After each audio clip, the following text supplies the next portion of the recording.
friends, welcome to another vlog and happy December. Christmas prep in our house is in full swing. So we did a lot of our Christmas shopping over Black Friday weekend. The sales I feel like weren't great. They haven't been for a really long time, but Target's toy sale for Black Friday and Cyber Monday was actually surprisingly good this year. So we were able to get about 75% of our Christmas shopping done with and out of the way. And I have spent this past week, the earlier part of this week, wrapping presents because I just don't want to get behind. I hate when I have a mountain of presents that I need to wrap. I like to kind of just do it as I buy them or as they come in and are delivered from family. I am 32 weeks pregnant, so with baby girl number 2 due in January, nesting mode it's here. I am into full-on nesting mode, and I think my husband caught the bug because he has started decluttering and organizing. He did like the entire garage, both the garages, just decluttered, moved everything around, got rid of stuff. So we're definitely in that frame of mind heading into the new year, just trying to purge and declutter and get rid of the things that we no longer need, that we no longer want, that no longer serve us, and just trying to make room, right? And I think that's such a fitting metaphor, I guess you could say, for just pregnancy and getting ready to bring another life into the world. I realized that I forgot to mention what is going on with our house and the sale of our house. So back in October, we actually received some unexpected news from my husband's job that is essentially going to determine where we're going to move to.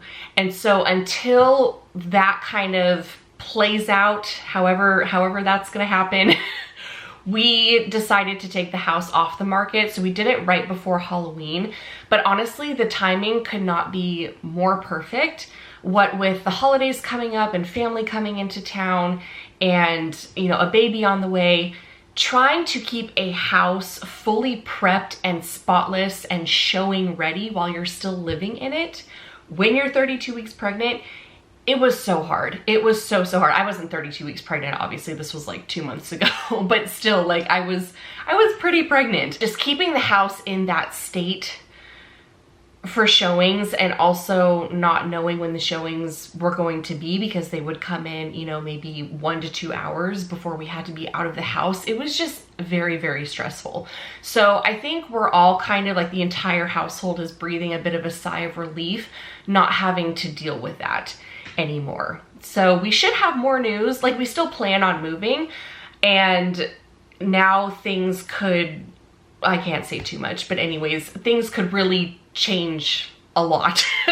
So we just have to see again how things play out and what that's going to look like. But we still want to move. We're just kind of trusting the timing of everything and going with the flow. All that to say, we'll be in this house for a little bit longer, so you will see videos and vlogs and things like that in this house. So circling back to decluttering, organizing, nesting, this is really the perfect time of year for that, because as we're heading into the new year, it's really encouraging us to consider what we're leaving behind in 2024, what no longer fits into our lives, what we want to let go of, what we need to let go of. And then that prompts the question, what energy do you hope to bring into the new year? What's coming with you? What are you adding to your life, your goals, your routine? Now, if those questions seem overwhelming or daunting in any way, I've got you. I understand, and I have some things that I think might help. The first is my newest podcast episode, which is the Inner Divine Podcast. It's episode number 173, and we're talking all about this astrological shift that just happened, where Pluto, being in Capricorn for 16 years, has finally moved out of the sign of Capricorn and into the sign of Aquarius, where it will be stationed until 2043.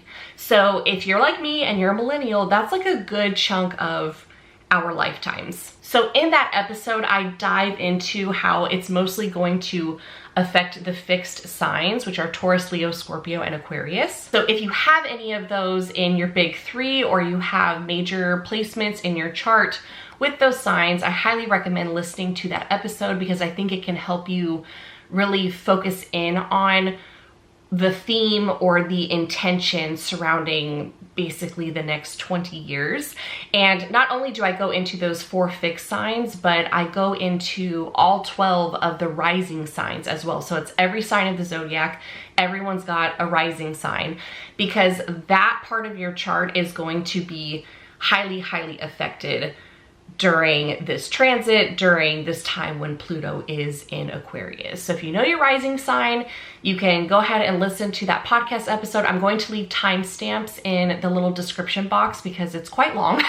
So that way you can just figure out what timestamp, you know, Pisces rising or Virgo rising or Libra rising or whatever your rising sign is, and you can just skip to that one or skip to, you know, one of your friends or your partner, your spouse, your kids, whoever you want to know about, or you can just listen to the whole episode. But I do think that understanding the astrology for the next, you know, 20 or so years is kind of a big thing because it may have you shifting your focus, or you may be feeling something stirring within you and not really knowing exactly what it is. And I feel like the information in that podcast episode can help you really clarify what that feeling is, what that stirring, that calling within you is. And by the same token, you may be feeling called to release certain things or feel like something isn't right for you anymore, whether it's a career path or a relationship or just anything, right? Anything that's just not feeling aligned anymore.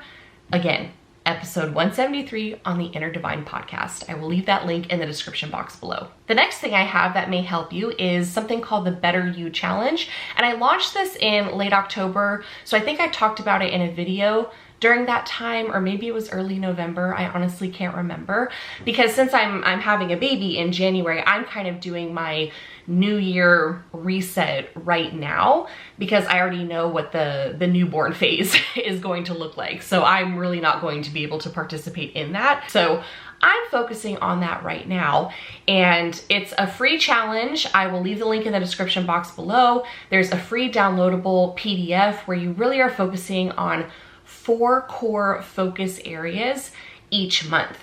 And you'll see it explains everything in the workbook. And if you find that that method works for you, because it's really been working for me, I went ahead and launched the hardcover version of the Better You Habit Tracker journal. So that's actually what I was writing in the earlier B-roll in this vlog. It comes in 4 colors. So there's like a neutral gray color, a light pink, a light green, and like a violet light purple color. So again, if you're finding that this method is really working for you and you want to actually have a physical journal to keep track of everything, that's an option now. So again, I will leave those links in the description box below. And last but not least is my New Year planning workshop. This may sound familiar to some of you because it is something I launched about, I want to say 5 years ago. I still use it to this day. The information, the methodology, all of it, because I love that there is a time for reflection, a portion of reflection in that planning workshop. It is so, so crucial to close out the current year before moving into the next year. So if you're wanting some throwback material, throwback videos, KM style, the nostalgia, you know, I'll leave that link in the description box below as well. And that way you can reflect on this year and get to planning the year of 2025. So per my own Better You spread, I do have 4 core focus areas that I'm focusing on this month, the month of December, before the baby comes. And not surprisingly, they're all home projects because again, that's just the state of mind that I am in. I'm wanting to declutter and purge and just get rid of things and then get everything organized before she gets here. So that's what this vlog is going to cover, is sort of decluttering and resetting these specific areas. I invite you to join me if it's something that you want to do. So the first area is a mini nursery reset. And this is really going through the dresser drawers and the bin with all of the newborn clothes, because obviously they don't fit Ivy anymore, but I'm going to have to pull them out and get them all organized for when baby girl 2 arrives. The second thing I want to do is a master closet and dresser clean out. I have so many clothes that I have not worn, and a lot of that is because I've been pregnant for like the past 2 years, it feels like. But I just feel like I have a lot of clothes that I haven't worn, or that they're just so outdated, they're not my style anymore. I really need to go through my closet and just part with some of the clothing in there, and especially the shoes.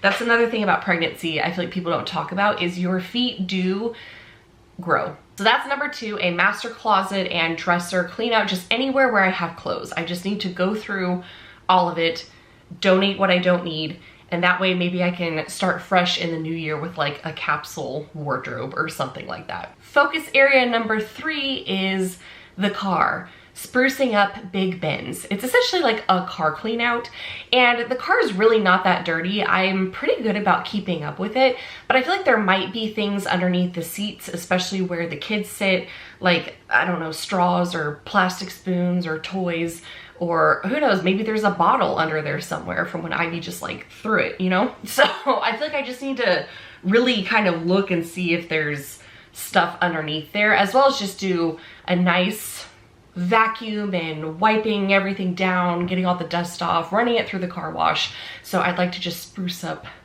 the car. And last but not least, focus area number 4 is the coat closet, which has also become the craft closet for the kids clean out. So they have a craft area, but our 8-year-old got so many presents in August for her birthday, so many crafts, like 20 plus crafts, just boxes and boxes and boxes of them. And so they've just been sitting in the coat closet. And I know my husband already went through a lot of that coat closet, because not only are there a lot of clothes in there, like coats, jackets, things like that, that I don't even think fit anymore, no one's wearing them, but there are also like old school backpacks. There are just, again, crafts on the floor. But those are the 4 main areas: a nursery reset, focusing on the master closet and my dresser drawers, the car, and then that coat closet. So that's what you can expect to see in this vlog. With all that being said, let's get started.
So my only dilemma with doing this closet, as you can see, is Ivy comes in here quite often, and that's why it looks like this.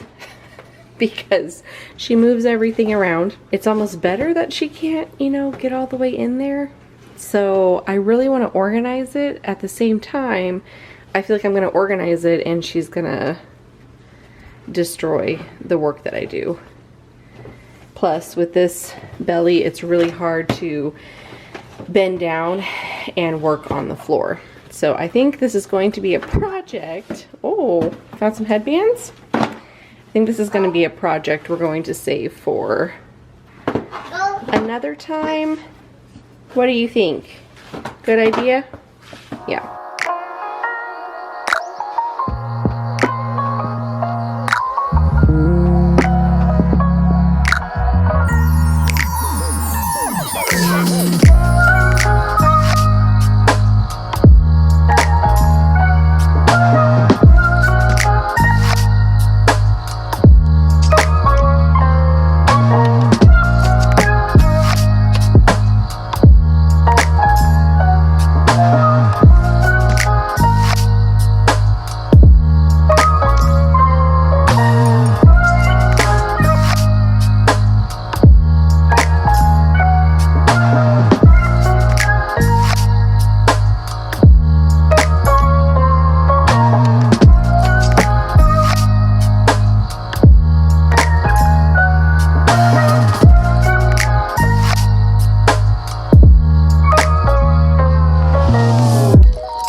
Okay friends, so that is going to conclude this vlog. I hope that it inspired you to tackle an area of your house that needs some much needed R&R. I feel so much better knowing that these areas of the house are decluttered and organized to some extent going into the new year. If challenging yourself is more your speed, then I hope you will check out the Better You Challenge. Again, it is a free challenge with a free PDF download. You can find that link in the description box below. If you find that that method works for you and you want to make it a permanent part of your routine, a staple in your routine, if you will, then make sure to check out the hardcover version of the Habit Tracker Journal on Amazon. And if you want to take things a step further and really deep dive into the reflection process for the end of this year, as well as planning next year, then don't forget to check out my New Year Planning Workshop. As always, you can find all the links I just mentioned in the description box below. Thank you for watching. I'm wishing you all the brightest, happiest, healthiest, merriest holiday season, and I will see you in the new year with another baby. Okay, bye.